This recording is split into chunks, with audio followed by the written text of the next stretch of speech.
Hey everybody, it's Jeff here once again with the Money Tracker podcast, and it is Friday Finance Day with my friend Tom Kemler with BK Wealth Consulting. And today is the dog days of summer day. We're in the dog days of summer. A lot of the hoity-toity people on Wall Street are off in the Hamptons right now and hanging out on the beach. So there's not a whole lot going on in the markets besides volatility. And a lot of times that's just because somebody pushes some things up and it makes things look good or bad from a up or down on the markets, but not as much volume going on in the summertime. So we're going to talk about that. We also are going to talk about the Olympics. That starts today. So a lot of excitement. Both Tom and I are Olympics junkies. So stay tuned and we will be right back on with you.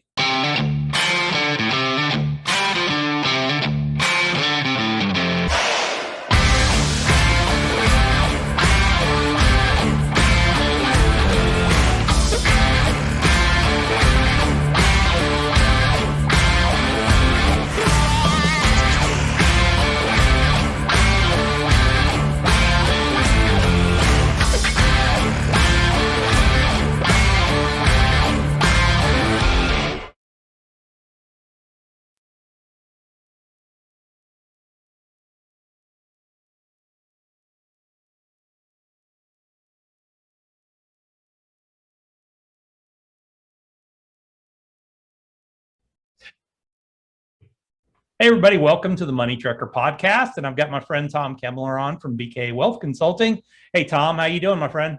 Tremendous, Jeff. How are you? I am fantastic. And as I said at the beginning, we are in the dog days of summer when it is the time when volumes are down and suntans are up and the Mai Tais are flowing in the Hamptons. So. Not sure what they're drinking up there, but yeah, it's and hopefully the sunscreen is being applied. But yeah, this was kind of a slow week, even by slow week standards, and there's a couple things to say about that. The first is, when I say slow, there wasn't much, real. There weren't many economic reports at all, and most of the ones, I only have two that were out of the consensus from what the street was expecting. So, kind of steady as she goes there. But we did have, a remarkably large drop on Monday that has already been erased from our collective minds here on Friday. We tailed off last week. While we were doing this show last week, we were noting that, the market was down, I think 200 or 300 points on, something like that in Dow points on Friday. And then, Monday we were down, over 900 at one point and closed down about 725 on the Dow. But then we've since made pretty much all of that back, and I think we're actually going to be up for the week. So part of that, and you alluded to it, is that with a lot of real decision makers literally not at their posts, volumes are light, and when volumes are light, just a little bit of a push in either direction will probably have more impact, because there's just not as much depth there to push back against it. So, volatility increases when depth decreases. Mm-hmm. So, anyway, I thought what we would do this week to start out, I had noticed something. Well, first of all, just to kind of bridge off of that, because it's kind of slow, I was looking around for stuff to talk about. So, the first thing I thought that would be interesting would to go back and revisit an item that was the most interesting thing about 2 months ago. Yeah. And that was the I-40 bridge across the Mississippi River from the Memphis area over to eastern Arkansas. And a large crack had developed on that. and I thought I would just update everybody on that. So because at the time it had just happened, and you and I looked at that and said, "Geez, that's so structural. They're going to have to replace that bridge." Well, who are we to to make such pronunciations? Prognostication here. Yeah, so not we were wrong about that, and we'll say that. They have decided to repair it, and the repairs are pretty well coming along.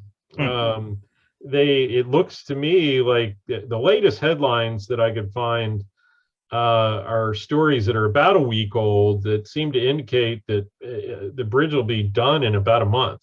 Wow. So they've decided to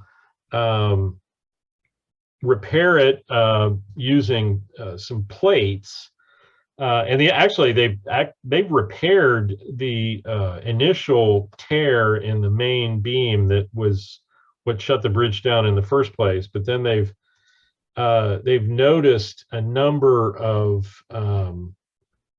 other problems, and so it's a while you're at it kind of thing, that they are going to fix them. And so that's what I have in this first slide here, is that they found 16 more locations that need repairing. Oof. So, but apparently, none of them are as bad as what they're doing. Anybody who's really interested in this, and I kind of, you can twirl off. I came across, I use DuckDuckGo, and as a search engine, and I found a really neat animation. It was about a minute long of how these repairs were going to progress. And so, like this, for example, this piece here is a brace. This was something that was temporary. They put that on there initially to stabilize the bridge, but then long term they had something a lot more custom, and they're doing that in places where they're actually cutting holes in the pavement of the bridge so that they can go down through it and repair the beams for the other places that they've seen. And the last word on this story is, I did see a headline: the engineer that had missed the tear in the bridge for 2 years has been fired. That's a good thing. Yes. So, when the other guy almost fell through the crack on there, yes, you need to be fired. So we did have a couple of things. There were a couple of economic indicators released this week. Both of them were disappointments, which is probably one reason why there was some concern this week, although both of these indicators that I'm going to show you were released after Monday, and so the market's been generally pretty positive. Yesterday, one of our favorite national activity index out of the Chicago Fed was barely positive. This is a diffusion index, so it can be negative, and it bounces around zero, and so the prior being a 0.29, that's actually a pretty strong number. These numbers over here on the right are probably more typical. But you have this kind of thing. It was revised downward, and then the consensus was for things to kind of remain the same, but it came in much weaker, and that dragged down an otherwise very strong moving average. So this is real activity. It's got a lot of manufacturing in it, and retail sales. The PMI number is kind of related. This is a purchasing managers index, and this is a flash. They do this twice a month, but what I thought was interesting was that the manufacturing part was pretty solid. It came in, above expectations. It was really the services that suffered. And since services are weighted, it's about 75-25 services over manufacturing for this index. So that's why it drug the whole composite index down so far. So this is a disappointment in the actual performance of the economy. And so what we're starting to see is what we saw a lot of last year, which is interest rates are going down because the markets are seeing the slowdown and they're anticipating that there's going to be less Fed action to stop it and maybe even more stimulus. So this is a picture of the price of the 20-year bond. And just to remind everybody, when prices are going down, yields are going up, and then when prices are going up, yields are going down. So this is what the 20-year Treasury has done this year, from over here, which was at the beginning of January. And you can see that through the end of March, interest rates were steadily going down. And then ever since then, and really particularly since May, rates prices have been going down, which meant rates were going up. Excuse me, confusing myself here. And then it's always tough. I'm sure you've had these discussions many times with folks when you talk about pricing bonds and pricing bond funds on their statements and what have you. But so this is showing that the prices of the bonds have been rising steadily since Memorial Day, and that means that the yields have been going down. Right now, the 10-year Treasury is at about 1.25%. And back here at the end of March, it had been about 1.75%. So that's pretty material. If you compare 1.75 with 1.25, that's when the rates are that low, a difference that big is pretty big magnitude. And so the next slide that I've got here shows, like, okay, here in the dark blue is the Dow, and here in the light blue is the NASDAQ. And what you can see is that when interest rates were rising, the Dow, which is kind of my proxy for value stocks, were outperforming the NASDAQ earlier in the year. And then as you get later in the year, when the Treasury market flipped and interest rates started falling again, you can see that the Dow here at the end of mid-May here, there was a huge disparity in year-to-date performance, and the NASDAQ then started much outperforming. And this is graphically shown with all of these on the same chart. The reason I didn't put this on immediately is that when you look at this Treasury chart down here, for just spacing purposes, it ends up kind of smashing the two equity indexes together, and you don't really get this chance to see the disparity. But back here in mid-May, I mean, this year-to-date disparity was huge, and now you're at the point where the NASDAQ is back ahead. So this is the fanging stocks that are, the Facebook, the Amazon, Netflix, whatever, Google. Alphabet is the second A, because that's Google, but it's officially Alphabet. So So anyway, this is really what is driving the markets right now, and you can say that the Treasury market, it seems to have anticipated that for the last few months that what we've been talking about, the economy has been more or less 50-50, but if there's been a skew, it's been towards kind of a disappointment like this week. So and then there's concerns about with COVID coming back, are we going to have more lockdowns? Is that going to put economic activity back on a back burner again.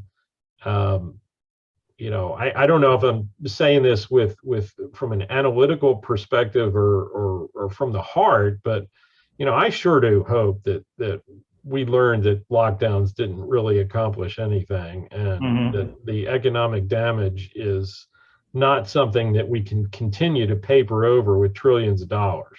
Yeah. At some point, that bill is going to come due. We probably already spent too much on this, and the idea that we could somehow, go back and do what we did in 2020 again, with just continue to write, checks ad infinitum. I just can't see it. There's something that's not real about that.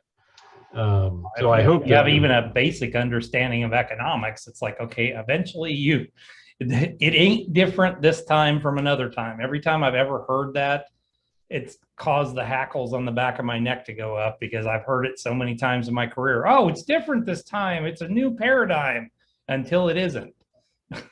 That's true. And I got to say this, though, when I first heard about the idea of modern monetary theory, I was like, explain that again. We can just spend as much money and borrow and spend as much money as we want because we're Americans, and that's it's how not it going to do works. anything to the market or inflation. Mhm. I'm like, that sounds crazy, but that is exactly what we're doing right now. Nobody's calling it modern monetary theory, but it is what we're doing on a fiscal basis, and even with the Fed is definitely modern monetary theory. We are creating an enormous number of liabilities for ourselves that extend forward generations, and right now the modern monetary theory is that it doesn't affect the markets or interest rates is holding up. I got to say that. And as long as the policymakers aren't held to account, and as Bill Clinton famously put it, that he had to answer to the bond market, as long as there's no bond vigilantes and the bond market doesn't move against them, they'll continue to spend.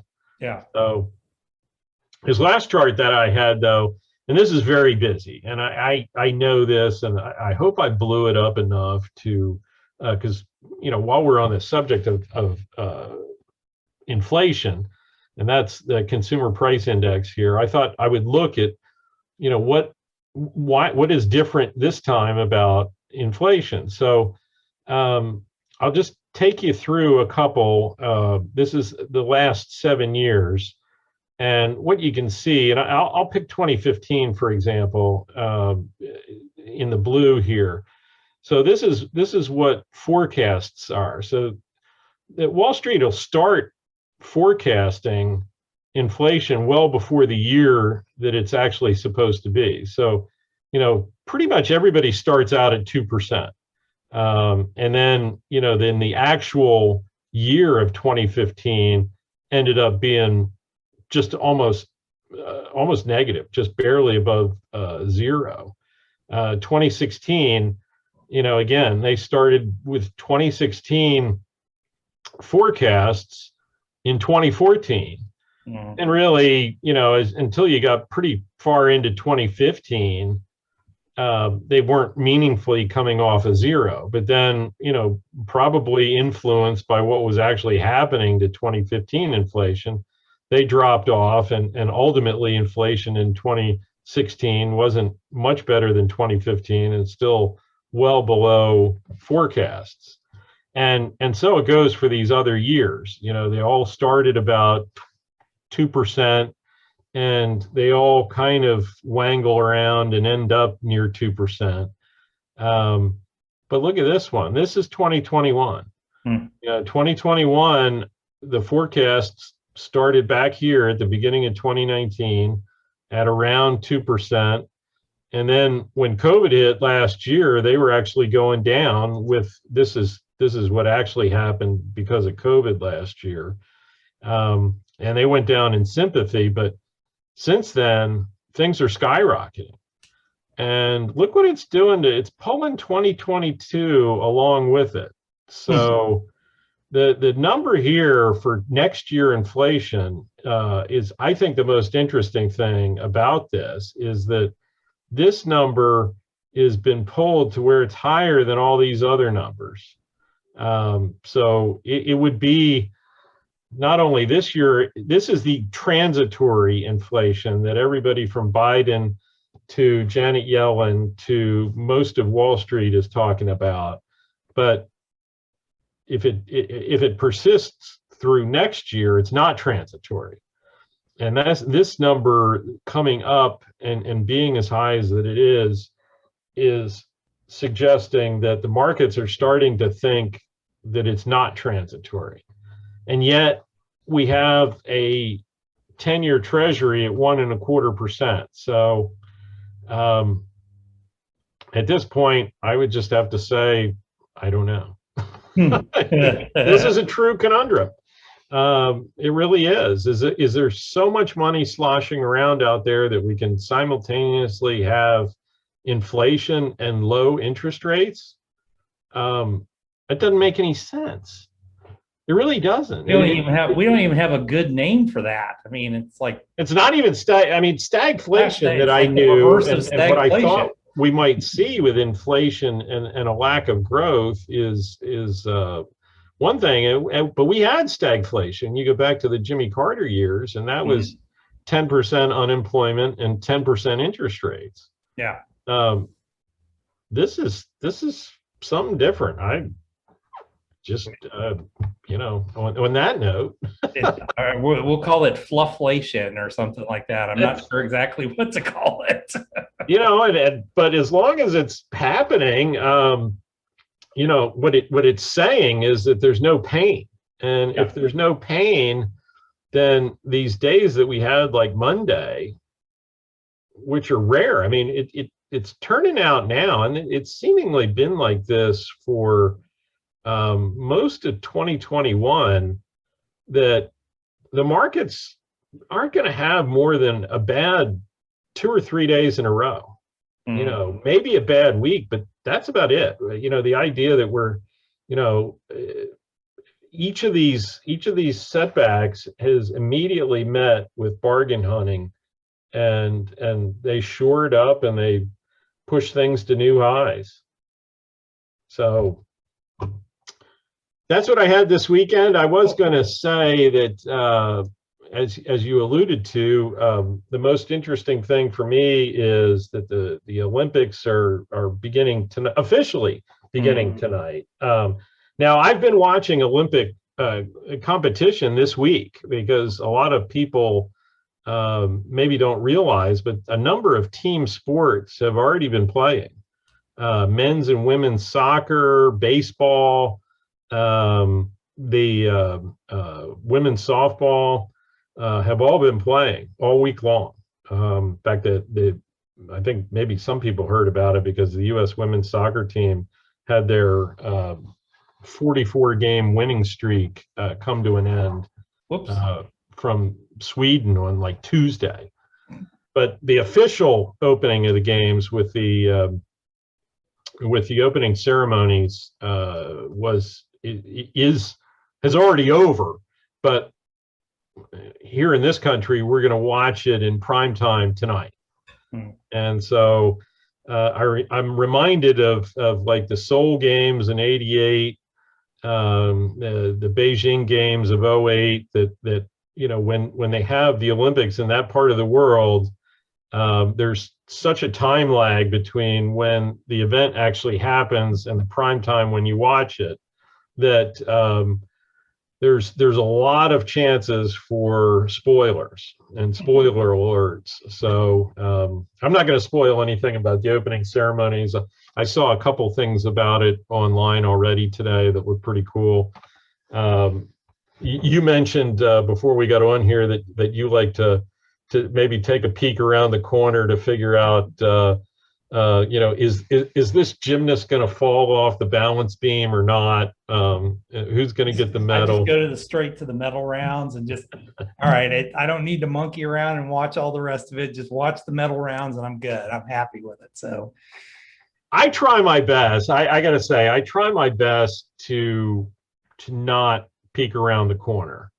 I like it better that way. But I got to tell you, between all of the ways that information can pop its way into your head, even when you're trying not to, like, and I'll just talk about, like, say I turn on ESPN, which is not doing anything with the Olympics. The Olympics are an NBC property, so the main, you've got probably five NBC properties. You've got NBC itself, you got NBCSN, which is their sports network. They own the Olympic channel, and then they will use MSNBC and CNBC for programming of some of the smaller sports. So, but if you go to a property like ESPN, not only will they maybe be reporting in real time, but even if you're watching, like, say,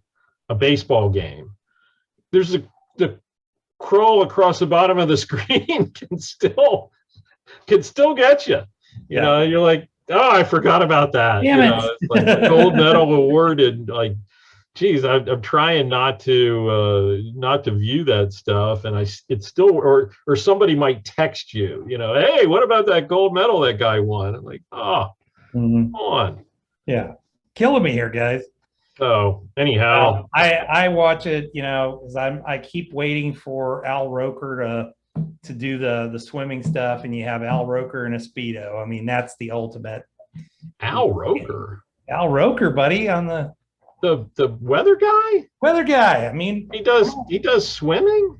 No, I'm just saying I'm waiting for them to actually have him. Oh. I mean, he goes there like in Winter Olympics, and he's got all the, the paraphernalia on and all that. But I mean, we need Al Roker and a Speedo. That'll end NBC's coverage right there. Yeah, I was gonna say, it's gonna end our coverage. Start talking about that, nobody's gonna tune into this thing. Gee. All right. Well, we get a whole weekend of Olympic stuff going on. Hopefully, a few medals going on. And yeah, what's your favorite events? Well, so I like, for Summer Olympics, I love the sprinters. The long distance stuff bores the living tar out of me. I love wrestling, which I think is amazing. Those amazing athletes that nobody gives a crap about. And I love gymnastics. Those are all my favorite sports during the summer. Yeah, wrestling. I wrestled when I was in middle school and into high school, and I got to admit, the kind of wrestling that at least we did when I wrestled is not the same as what they do in the Olympics, is Greco-Roman. There's different point systems, and I got to admit, I still don't really understand all of the nuances of it. Well, they have both Orthodox and Greco in the Olympics, so you just depends on when you catch it. But the most famous is Greco, and Greco. I didn't even know they still had the standard kind of wrestling. Because Greco is the only thing that seems to make it onto television, but people don't get the other stuff, and usually it's the more exciting ones are the guys that are like 5 foot tall and a little over 90 pounds. That's the most exciting ones to watch.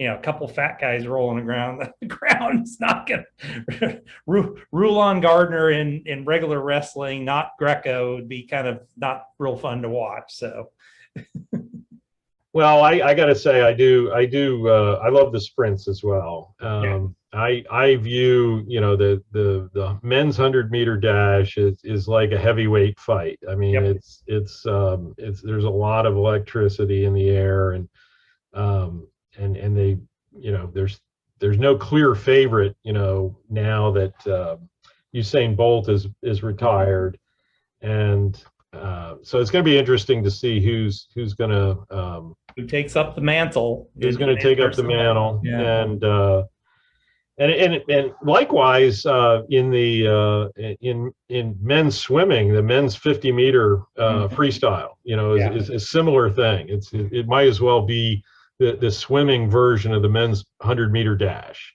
Yeah. And I was watching those, the Caleb, his name is Caleb Dressel, is like going to be our guy this year, or he's tipped to be. He's going to be the Phelps, the guy who can inherit the Phelps mantle. Okay. But I watched those guys in the 50-meter dash, and now I watched it a couple of times, and I could be wrong about this, but they don't take a breath. They dive in and swim the length of 50-meter pool in about 20 seconds, and they don't breathe. That's remarkable. It's pretty amazing, and and the amount of effort that you're putting out doing that. I mean, you will burn up that air, the oxygen in your blood pretty dang fast doing it. Absolutely. But I mean, it's obvious they're doing it to be hydrodynamic, and and not, coming up for a breath would sacrifice speed. So sure. Yep. Yeah, I mean, these are the guys that when they were putting those wetsuits on, basically that full body wetsuits to get that one little extra, 100th advantage. They got away from that. Yeah, I noted, that was a thing about a decade ago.